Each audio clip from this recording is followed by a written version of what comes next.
안녕하세요. 현실주의자입니다. 좋은 아침입니다. 예. 지금 코로나 확진자 수가 1000명을 돌파했습니다. 4차 확산이다. 이런 얘기가 나오고 있습니다. 아이고, 어떡하나. 코로나가 확산된다고? 증시 폭락하는 거 아니야? 라는 생각을 하실 건데요. 결론부터 말씀드려 볼까요? 증시에 영향이 없을 겁니다. 진짜 문제는 다른 곳에 있다는 거죠.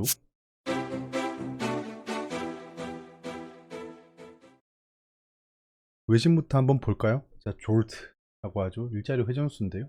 그다음 Fed Minute, 그 의사록이란 건데요. 이 두 가지가 지금 현재 미증시의 키입니다. 일단 졸트는 발표가 됐는데요. 별로 예측치보다 좋지 않게 나왔습니다. 그래서 지금 미증시를 약간 끌어내리는 감이 없지 않아 있어요. 페드 의사록에 대해서 굉장히 관심이 많죠. 왜냐? 여기서 테이퍼링 얘기가 나올 거다. 이런 거를 기대하고 있습니다. 그 테이퍼링은 언제 할 거다? 차라리 못을 박아 달라는 겁니다. 한 해 안 희망 고문하지 말고 차라리 올해까지는 안 하고 내년부터 하겠다. 이런 얘기가 나오면 증시에는 불확실성 해소라는 아이템이 생기는 거죠. 자, 그 다음에 차이나가 US 리스팅이라고 하면 그 미국 증시에 상장하는 거죠. 그 상장에 대해서 뭐 빈 구멍을 찾고 제재를 가하겠다 이러고 있어서 디디 출싱이 폭락했죠 어제. 그 우버랑 같은 서비스를 하는 겁니다. 뭐 똑같다고 봐야겠죠. 중국에서 만든 거니까. 그 다음에 스탁이 높게 열리고 있다. 데다이라고 하는 건데요. 이게 뭐냐면 간단하게 말씀드리면 미국 국방성에서 클라우드 사업을 이번에 그 뭐라고 해야 되지? 비딩이 한국어로 하면 뭐죠? 입찰을 받았는데 트럼프 대통령 때 마이크로소프트로 결정이 됐어요. 근데 아마존이 그 소송을 건 겁니다. 이거는 트럼프 전 대통령이 압박을 가한 거다라고 해서 소송을 걸었는데 거기서 이겨버린 겁니다. 그래서 아마존이 다시 후보가 될 수 있다라는 거죠. 거기다가 유력하다는 겁니다. 아마존 주가에 좋은 영향을 주고 있겠죠. 그런 얘기입니다. 삼성이 칩 쇼티지라고 하죠. 칩 부족 현상에 있는데 그게 지금 아주 좋은 현상이란 거죠. 캐시스. 예, 현금이 많다 약간 이런 느낌인데 여기서 재밌는 게 기사 마지막에 보면 삼성 shares in Seoul ended the day little changed. 그럼에도 불구하고 삼성의 주식은 굉장히 미미하게 변동되고 끝났다라는 거죠. 별 반응이 없었다라는 겁니다. 신기하죠. 예. 삼성의 주식은 지금 일부러 누르고 있는 겁니다. 일부러 누르고 있다고 전 보여집니다. 지수가 상승하기 시작할 때 아마 용오름 현상을 보이지 않을까 생각합니다. 슈엘에 대한 얘기고요. 오일이죠. 오일이 지금 약간 반등세로 돌아선다 뭐 이런 얘기인데 지금 현재 유가는 하락 중입니다. 내신입니다. 일본 도쿄의 코로나 신규 확진자 수가 900명을 넘었답니다. 일본은 현재 우리나라보다 상황이 별로 좋지 않습니다. 뭐 백신부터 방역까지. 도쿄올림픽 할 수 있을까요? 예, 이러다 무관중으로 진행하지 않을까 합니다. 일본이 아이고 저 일본에도 꽃이다 이런 생각할 필요 없어요. 저기서 만약에 올림픽을 제대로 하지 못한다라고 하면 우리 이웃 나라잖아요. 아마 영향을 크게 볼 겁니다. 그래서 그냥 뭐 이리디 와디디라고 하죠. 좀 그냥 잘 흘러갔으면 좋겠어요. 현대차가 3년만 파업 가나 조합원 파업 찬성률이 73.8%에 달한다. 지금 사측과 노측이 약간 괴리가 있습니다. 그것에 대해서 파업을 한다는 거예요. 이걸 보면 확실히 코로나가 극복이 많이 됐습니다. 먹고 살만하다는 거죠, 사람들이. 예전에 코로나 확산될 때는 저런 얘기 나올 수 있습니까? 못 나옵니다. 카카오뱅크 크랩톤, IPO 앞두고 증권사 청약 수수료 유료화 선언. 이걸 보니까 만약에 증시가 뭐 조정을 보인다 또는 뭔가 악재가 생긴다라고 해서 전반적으로 하락을 하면 증권 관련주를 좀 봐야겠습니다. 그런 수수료 생기면 결국엔 꽁돈이 생기는 거죠. 없던 돈이 생기는 거 아닙니까? 저거야말로 창조 경제인 겁니다. 곧 성수기인데 커지는 코로나 확산세에 항공업계 울상. 코로나 확산은 더 이상 악재가 아니다라고 제가 1년 전부터 말씀드렸던 것 같습니다. 2차 확산 끝날 때부터 시작해서 확산이라는 게 증시에 영향을 아주 미미하게도 못 줬어요. 그래서 뭐 막 지금 1000명 넘니 해서 다들 막 그 재택 관련주가 막 오르는데 전 이거는 좀 약간 부정적입니다. 일감 걱정 덜었는데 조선업계 파업 자재난의 긴장. 예, 조선업은 현재 분위기가 좋지 않게 나오고 있습니다. 근데 뭐 계속 실적은 뭐 최고로 기록하고 있다 이렇게 막 빵빠레 올리고 있죠. 약간 양면적인 게 보이는 거예요. 그래서 조선업 관련주는 기간 조정을 거칠 거다라고 생각을 했었고 그래서 한국조선해양을 그 측면에서 말씀드리고 있었습니다. 단기 이동 평균선까지는 조정을 보일 것 같다라고 했죠. 뒤에서 잠깐 말씀드리고요.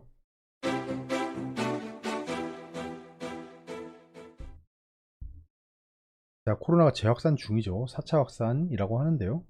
로나19라니 코로나19 이틀 연속 1000명대 확진자 서울 수도권이 비상이다. 7월 7일 되면 좀 거리두기가 완화되나 싶었는데 좀 아쉽네요. 왜 하필 이 시기에 또 이렇게 늘어나는지 모르겠어요. 왜 하필? 자, 코로나 확진자, 그 다음에 지수 환율 관계를 제가 4월에 봤던 겁니다. 뭐 더 업데이트 할 필요도 없어요. 사실 뭐 변동된 것도 없고 지수도 다 거기서 거기죠. 확진자가 지금 늘고 있는데, 자, 보시면 알겠지만 1차 확산 때 난리 났었죠. 난리 났었어요. 2차 확산, 3차 확산, 3차 확산이 훨씬 더 컸죠. 3차 확산. 자, 지수가 어떻게 됐나요? 3차 확산 때 지수 상승했죠. 2차 확산, 좀 조정 보인 척하고, 조정 보인 척하고, 조정 보인 척 하더니 결국에는 미미했어요. 자, 여기서부터 제가 말씀드렸죠. 코로나 확진자 상승, 코로나 재확산은 증시에 영향이 없다라고 했습니다. 오히려 하락했을 땐 기회다라고 말씀드렸던 거 지금 지나 보니까 기회였죠. 그렇습니다. 자, 코로나 재확산은 더 이상 악재가 아니다. 제가 이 장표를 굉장히 많이 말씀드렸죠. SY가 어이없죠. 제가 요때 요봉을 보고 요거는 아마 좀 좋은 흐름을 보일 거다라고 해서 누구인가 한번 했는데 여기서 스탑로스에 걸렸죠. 보시면 알겠지만 스탑로스인데 제가 그 샀던 추가 매수했던 가격보다는 더 비싸게 팔았습니다. 아주 미미해요. 아주 미미해요. 커피 몇 잔 값입니다. 근데 이러고 나서 이렇게 올라가 버리니까 좀 어이가 없네요. 진짜. 개수작 말라. 이거 진짜 개수작이죠. 뭐 하자는 거지? 하지만 문제는 없습니다. 이때 샀던 거 홀딩하고 있고요. 홀딩하고 있고 현재는 수익권에서 보고 있습니다. 여기 한 번, 두 번, 세 번, 네 번 이렇게 큰 산을 그렸기 때문에 이런 큰 산을 왜 그렸는지 생각해보고 일단은 홀딩하고 있는 거예요. 이런 말도 안 되는 흐름을 어떻게 발생시킬까요? 여기서 거래량이 이렇게 털렸죠. 털고 나갔다? 오케이. 털고 나갔다? 오케이. 털고 나갔다 칠게요. 그러면 여기 선을 깨고 내려가면 그때 손절하면 되는 겁니다. 그럼 여기서 뭐 여기 해봐야 뭐 20% 정도밖에 안 되죠. 아래 명제 가설에 의해서 제 코로나 재확산은 더 이상 악재가 아니다. 시장은 지속 상승 가능하다라고 말씀드린 거를 생각해보면 제가 이걸 명제랑 가설로 생각하고 있다는 거잖아요. 그럼 오늘의 흐름이 약간은 저에게는 단기적으로 기회가 됐겠죠. 하나투어를 추가 매수했습니다. 하나투어 1봉을 보시면 제가 이건 계속 누구인가 하고 있죠.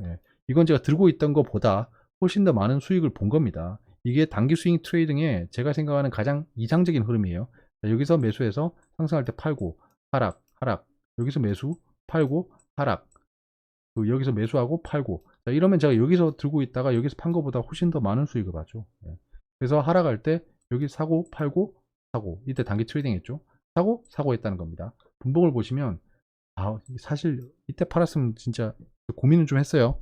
고민을 했고, 83,700원 정확히 83,700원을 걸어놨습니다. 83,700원. 요즘 돼요. 걸어놨는데 안 팔렸죠. 안 팔리고 떨어졌습니다. 욕심을 좀 냈던 거죠. 그래서 오늘 이렇게 갑자기 하락을 해서 한 번, 두 번 매수했습니다. 최저가에는 매수 못했네요. 하지만 앞서 말씀드린 명제와 가설에 의해서 단기적으로는 기회다라고 생각했습니다. 자, 베트남 ETF 제가 오랫동안 들고 있었죠. 오늘 드디어 추가 매수를 했습니다. 자, 보시면 뭐 발바닥 그냥 뭐 잡았죠. 발바닥 잡고 이렇게 거의 지금 더블 났습니다. 더블 이상 났죠. 더블 이상 났는데 오늘 베트남도 지금 코로나 확산 델타 변이 때문에 뭐 오늘 내일 해요. 근데 뭐 저는 계속 아까 말씀드렸다시피 코로나 확산은 더 이상 악재가 아니다라는 명제와 가설을 가지고 있습니다. 그래서 오늘 하락할 때 좀 지켜봤어요. 여기서 하락이 끝날 것 같지는 않은데 라는 생각이 들었습니다. 그러다 오르다가 툭 이렇게 떨어지죠. 이런 거는 의도한 흐름이에요. 의도한 흐름. 산으로서 내는 겁니다. 여기서 지지선 만들어 놓고 그대로 떨어뜨려 버리죠. 여기서부터 매수했다고 저는 여겨집니다. 그래서 여기서 추가 매수를 좀 했습니다. 진짜 오랜만에 추가 매수했죠. 베트남 ETF는 제가 한동안은 들고 있을 예정입니다. 6개월간 하락폭이 가장 컸던 바이오 종목을 관찰하고 있습니다. 좀 바이오 포트를 몇 개 더 가져가려고 계속 보고 있는데 좀 아리까리한 종목이 두 개가 있어가지고 좀 계속 고민하고 있어요. 이걸 내가 사는 게 맞나? 사는 게 맞나? 그래서 계속 파이프라인도 보고 분석도 좀 해보고 있고 기관 리포트 좀 읽어보고 있습니다. 근데 좀 이거 신중하게 좀 사야 될 것 같아요. 왜냐면 여기서 하락해버리면 진짜 끝도 없이 하락하기 때문에 괜히 들어갔다가 진짜 피볼 수가 있습니다. 그래서 굉장히 진지하게 아주 진득하게 분석하고 있는 종목이 있다. 한국조선해양 등 조선업 관련주 장기 이평선에 도달했습니다. 자, 보시면 여기 초록색이 121선입니다. 제가 121선을 여기서 말씀드렸었죠. 여기서 121선까지는 내려갈 것 같고 거기서 왔다 갔다 하면서 약간 이런 식의 흐름이 펼쳐질 수 있다고 봅니다. 저는. 그래서 아직 기간 조정이 끝나지 않았다라고 생각합니다. 끝나지 않았다. 그래서 장기 이평선 도달할 때까지는 지금 진득히 보고 있고요. 저는 매수를 여기랑 여기서 했죠. 예, 그래서 나쁘진 않습니다. 현재 그 한국조선해양은 좀 중장기로 보고 있는 종목이고 포트 비중도 굉장히 크게 늘려놨기 때문에 지금 현재 제 효자 종목 중에 하나입니다. 장기이동 평균선에 도달했으니까 이제부터 좀 움직여 볼게요. 지금 어거지로 끌어내리는 게 보이죠? 21선이 저항이 되고 있습니다. 보통 21선이 저항이 되면 빠지는 게 맞습니다. 하지만 저는 한국조선해양 같은 조선업 관련주가 중장기로 보고 있다고 했기 때문에 장기이동 평균선에 도달한 걸 호재라고 생각하고 있는 겁니다. 강제로 끌어내리는 거예요. 그냥 밑에 다리 잡고 막 내리고 있는 겁니다. 누군가가. 네, 누구인가? 이건 아니구나. 아무튼 누군가가 잡고 있다. 코로나 확산이 중요한 게 아니고 진짜 문제는 땡땡이다 라고 했는데요. 환율입니다. 네, 지금 환율이 좀 약간 이 기술적 분석상 보면 여기 페일러 스윙 발생했죠. 페일러 스윙 다시 간단하게 말씀드리면 여기서 횡보 중인데 자 떨어지고 올라가고 떨어지고 하면 여기까지 떨어져야 되는데 떨어지지 않고 올라가고 있는 거죠. 이게 페일러 스윙이란 겁니다. 이게 이렇게 되고 이렇게 됐으면 트랩 스윙이겠죠. 그러니까 지지선을 깨고 내려갔다 올라오면 트랩 스윙이겠죠. 근데 여기서 페일러 스윙이 발생하고 다시 횡보 상단으로 왔다는 겁니다. 완전 최상단까지 왔죠. 그러면 여기서 뚫어 올리면 약간 이렇게 되는 흐름이에요. 조금 위험하다. 예, 환율이 상승하면 당연히 외화 유출이 우려되겠죠. 그럼 코스피 지수 자체는 약간 위험할 수 있다는 겁니다. 환율을 좀 계속 지켜봐야 될 것 같아요. 뭐 코로나 확산이 어떤지 하지만 그런 이유는 아닙니다. 왜냐면 예전에도 코로나 확산될 때 환율이 올라가지 않았어요. 계속 떨어진 게 보이시잖아요. 근데 이번에는 환율이 올라오고 있다. 뭐 코로나도 영향을 줬겠지만 코로나 확산은 그냥 현재 까마귀 날짜 감 떨어지는 상황이고 무언가 환율이 상승하고 있는 이유가 있다. 제가 말씀드렸던 것 중에 여기 지분을 보시면 돼요. 이 선이 그어져 있잖아요. 이 색깔만큼을 보시면 됩니다. 색깔만큼. 예. 이 위에 분면에 색깔이 많아지면 돈이 들어오고 있는 거예요. 우리나라로 외화가 들어오고 있다고 생각하시면 됩니다. 근데 이게 그 밑에 지분이 커지면 우리나라에서 외화가 나가고 있다고 판단하시면 돼요. 자, 그럼 이게 올라가고 있으니까 밑에 지분이 커지죠. 그럼 우리나라에서 외화가 빠져나가고 있다고 보시는 게 맞습니다. 환율이 지속 상승하면 코스피가 급락할 가능성이 높아진다. 그래서 약간은 환율을 집중해서 봐야 될 것 같습니다. 환율에 더불어 봐야 될 게 뭘까요, 여러분? 예, 중국 위안화겠죠. 시장은 지속 상승 가능하다라고 계속 보고 있습니다. 자, 단기, 중기, 장기 다시 말씀드리면 단기로 콜드 체인, 지금 태경 케미컬이 다시 상승세를 이어가고 있죠. 뭐 좋습니다. 중기로는 바이오는 아까 제가 말씀드렸다시피 포트를 계속 확보하려고 하고 있습니다.